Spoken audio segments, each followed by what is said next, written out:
what started this for you? Bow, bow, bow is just the energy, okay? That's just the energy, and you bow, bow, bow, and I really just run with it. Is the shoulder pop a required part? No, it is now, because I've added it, absolutely. Does it felt like it helps you with energy, doing it a couple times every game? Yeah, I think it's just good vibes. I mean, when people hear it, they like smile, and then they try to get a little shoulder action in too, so it's pretty nice. Playmaking the last game, and really the last couple has looked a little bit improved. What have you kind of attributed that to? I think just continue to make the right reads out of the short roll, and honestly, you can't really get those assists without your teammates making shots, so I think they're doing a great job just hitting their outside shots and making teams have to play them a lot more. How have you seen the vibes of the team change kind of throughout the season? Yeah, I think we've just grown a lot, and I think that just like winning makes everything better. And I think just being able to continue to build that chemistry up, we've won some really big games. We're in a good spot right now during our season, so I think we're just excited to get on the court and play again. Charlie, you were with Dawn earlier in the week. Yeah. Just wondering the story behind that visit and how that went. Yeah, I went to South Carolina, had to do some stuff, and so I made a little pit stop. Coach Staley, I surprised the entire staff and some of the girls, and so it was really nice because South Carolina is always home for me. What stands out to you about what Minnesota's been doing recently and the challenges? Yeah, I mean, they shot the heck out of the ball the other night against Vegas.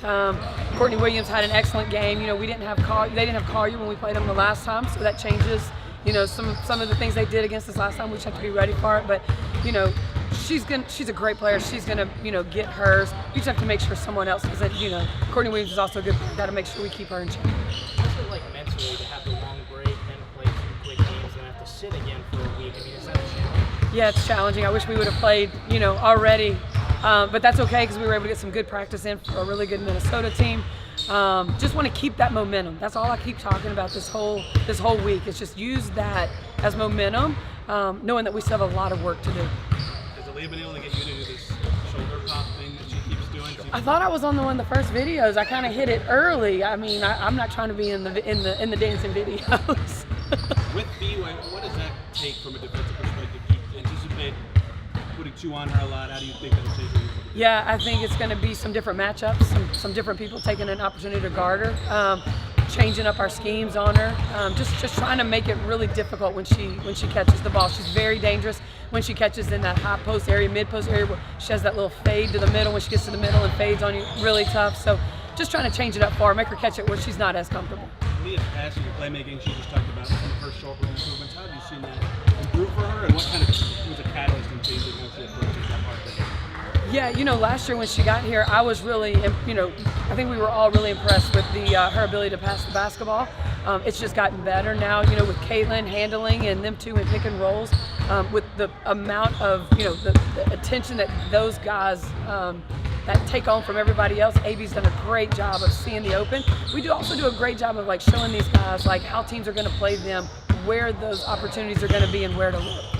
Aliyah always seems to be like, you know, a positive person. How does her positivity, personality just affect the team? Oh gosh, I mean, you know, from the time she's stepped foot here with us, I mean, she's just a solid presence, a great leader, always positive, wants to win more than anything. And I mean, those are the kind of players that we want here across the board.